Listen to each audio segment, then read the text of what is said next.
চাওক যে বিশ্বত এতিয়া আমাৰ বিশেষকৈ ইৰাণ আৰু ইজৰাইলৰ যি যুদ্ধ আৰু সেই যুদ্ধৰ পৰিপ্ৰেক্ষিতত এটা বিভীষিকাময় পৰিস্থিতিৰ সৃষ্টি হৈছে। বিশেষকৈ অসমৰ আৰু ভাৰতবৰ্ষৰ চাহৰ ক্ষেত্ৰত ইতিমধ্যে আমি গম পাইছোঁ যে চাহৰ ৰপ্তানিত এটা প্ৰভাৱ পৰিছে আৰু আমাৰ অসমৰ বহুখিনি চাহ, বিশেষকৈ অৰ্থডক্স চাহ বহুখিনি ইৰাণলৈ ৰপ্তানি হয় আৰু তাৰ পৰা আমি অসমে এটা ভাল ৰাজহ লাভ কৰাৰ লগতে আমাৰ চাহ খেতিয়কসকলেও যথেষ্ট সকাহ পাই আহিছিলে। আৰু এই পৰিস্থিতিত যদি যুদ্ধৰ বিভীষিকাই আমাৰ ৰপ্তানিত সাংঘাতিক ধৰণে এটা প্ৰভাৱ পৰিব বুলি আমি এটা মানে জানিব পাৰিছোঁ বা আমি ধাৰ কৰিছোঁ। তেতিয়া আমাৰ বিশেষকৈ যিসকল পকাপাত উৎপাদন কৰাসকলতো ক্ষতিগ্ৰস্ত হ'বই, লগতে আমি কেঁচাপাত উৎপাদন কৰা ক্ষুদ্ৰ চাহ খেতিয়কসকলো ব্যাপক ক্ষতিৰ সন্মুখীন হ'ম আৰু এই কথাই আমাক শংকিত কৰি তুলিছে। আৰু এই গোটেই বিষয়টোৰ লগত জড়িত থকা বিশেষকৈ শ্ৰমিকসকল বা অন্যান্য ইয়াৰ লগত জড়িত কেঁচাপাতৰ ব্যৱসায়ীৰ পৰা ধৰি যিখিনি মানুহ জড়িত হৈ আছে সেই সকলোৰে ক্ষতিগ্ৰস্ত হ'ব। আৰু আমি বিশেষকৈ ক্ষুদ্ৰ চাহ খেতিয়কসকলে আমি দীৰ্ঘদিনৰ পৰা কেঁচাপাতৰ উচিত মূল্য লাভ কৰা নাই। এই ক্ষেত্ৰত আমি ক্ষতিৰ সন্মুখীন হ'ম বুলি আমি মানে আমাৰ শংকাৰ সৃষ্টি হৈছে।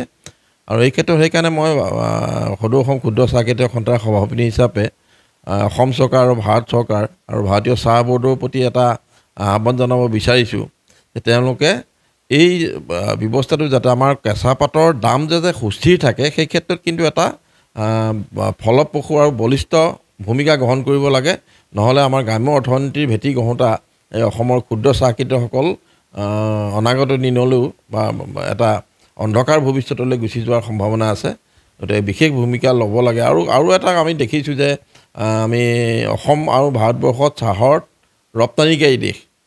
সেই ক্ষেত্ৰত কিন্তু আমি অসমলৈ বা ভাৰতবৰ্ষলৈ বাহিৰৰ নেপাল, শ্ৰীলংকা, কেনিয়া এই ধৰণৰ চাহৰ আমদানি বহুত পৰিমাণে আমদানি হয়, যাৰ ফলত আমাৰ ডমেষ্টিক কনজামশ্যনত প্ৰভাৱ পৰে। আমাৰ চাহ খেতিয়কসকল লোকচানৰ সন্মুখীন হয়। গতিকে এই ক্ষেত্ৰত কিন্তু এই আমদানিৰ ক্ষেত্ৰত আমাৰ যথেষ্ট কিছু আমাৰ নিয়ন্ত্ৰণ কৰাৰ প্ৰয়োজনীয়তা আছে বুলি ভাবিছোঁ।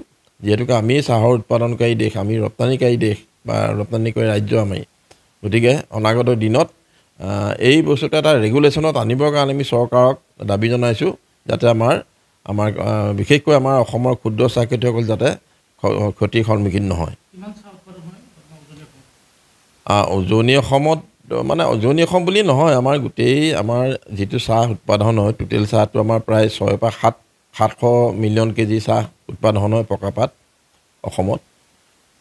আৰু সেই চাহৰ আমাৰ 52% চাহ আমি ক্ষুদ্ৰ চাহ খেতিয়কসকলে উৎপাদন কৰোঁ। মানে 300 প্ৰায় 350 প্ৰায় 400 মিলিয়ন কেজি আমাৰ ক্ষুদ্ৰ চাহ খেতিয়কসকলে উৎপাদন কৰে। গতিকে আমি মেজৰ পাৰ্টটো আমি ক্ষুদ্ৰ চাহ খেতিয়কসকলে আছোঁ অসমত। সেই ক্ষেত্ৰত আমিয়ে আটাইতকৈ বেছি মানে ক্ষতিৰ সন্মুখীন হ'ম যদি তাৰ প্ৰভাৱ আমাৰ কেঁচাপাতলৈকে আহে। এইটোত আমাৰ চৰকাৰে এটা বলিষ্ঠ ভূমিকা গ্ৰহণ কৰিব লাগে এতিয়াই আগতীয়াকৈ। তাৰ কাৰণে আমি সদৌ অসম ক্ষুদ্ৰ চাহ খেতিয়ক সন্থাৰ তৰফৰ পৰা চৰকাৰ আৰু ভাৰতীয় চাহ বৰ্ডক দাবী জনাইছোঁ।